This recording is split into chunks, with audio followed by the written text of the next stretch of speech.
Today in this video, I'm going to be showing us how to apply to Canadian immigration.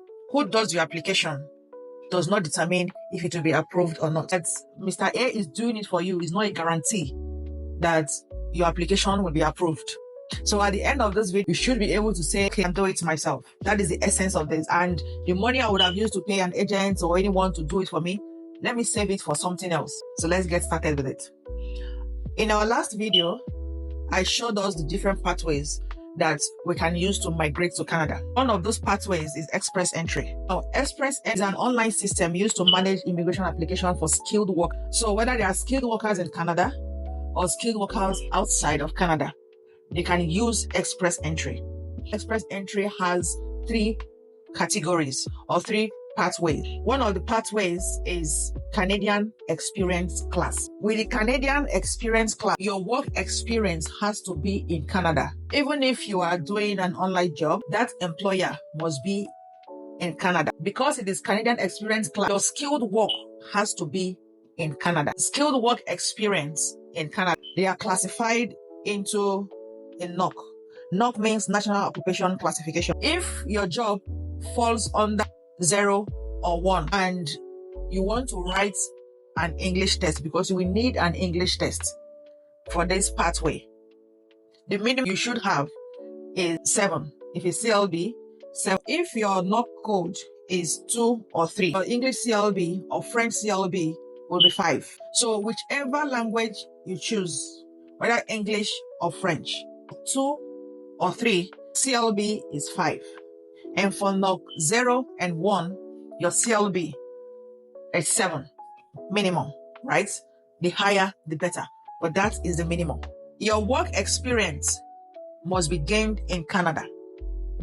And also, your work experience must be full-time. I mean by full-time, you must have worked for a minimum of 1,560 at the end of the year.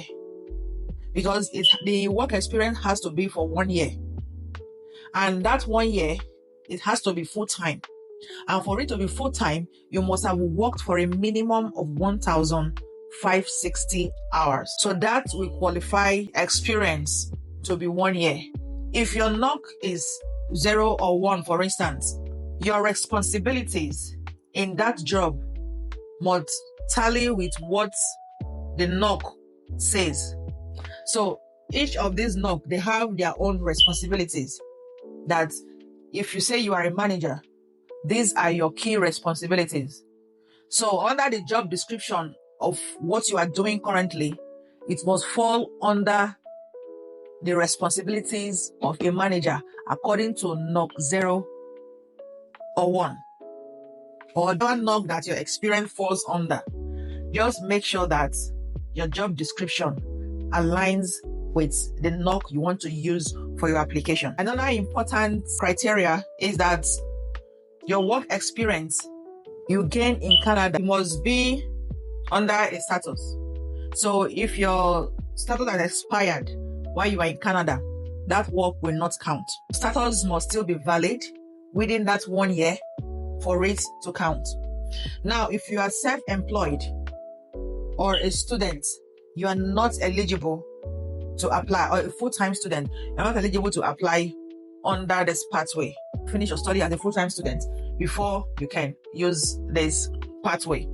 And as a self-employed, there are other pathways that you can use. There is no educational requirement for a Canadian Experience Class. Why? Because it's majorly your work experience. Another major criteria is admissibility. So for you to be able to apply under this pathway, you must be somebody that can live in Canada, right? So you don't have criminal records or other issues that can deprive you from entering Canada. And where can you live? Anywhere in Canada except Quebec. Because Quebec has their own workers pathway. So if you are going to Quebec, you have to apply directly to Quebec. The second pathway under Express Entry is the Federal Skilled Worker Program.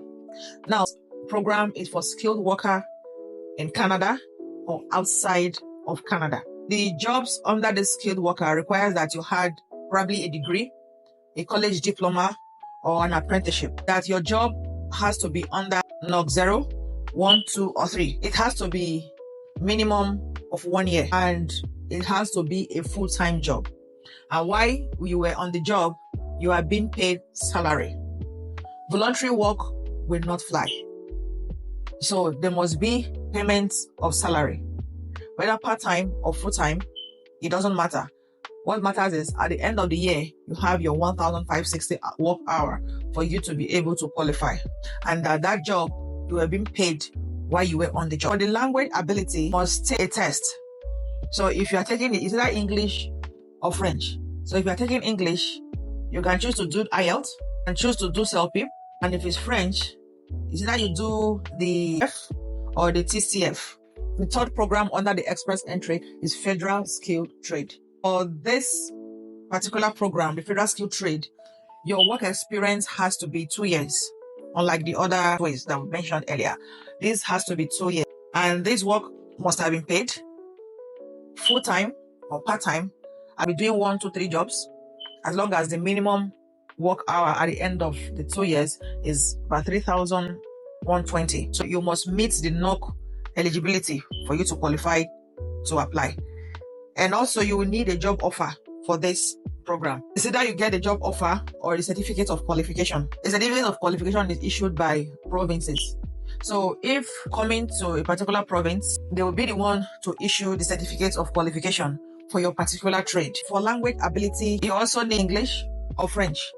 Now, one interesting thing about this particular pathway is that the CLB is very low. So for speaking and listening, you only need CLB 5. Then for reading and writing, all you need is just 4 CLB. No educational requirements. So the Express Entry is basically your experience, right? Your work experience. Whether work experience in Canada or work experience outside of Canada is very important. Just ensure that your work experience aligns with the NOC that you want to use for your application. So if you're using NOC 20, for instance, let the job description on NOC 20 align with your job description, what you are currently doing. That is the most important thing. If it doesn't align, then there will be an issue, because Express Entry is about experience.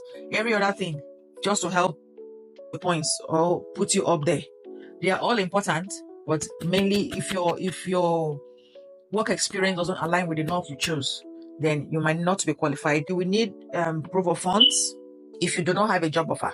If it is certificates that you have, then you will definitely need proof of funds. Admissibility, I've also explained that is the same thing. So you have to be able to live in Canada, meaning you do not have, there is no reason for Canada to say no, you cannot come in. And same thing, you can live anywhere outside Quebec. Work experience, you should be able to pick which one that aligns with what you are currently doing. If you have any question on what I have talked about, please feel free to put it on the comment section. The essence of this video is for you to be able to do it. Thank you and stay blessed.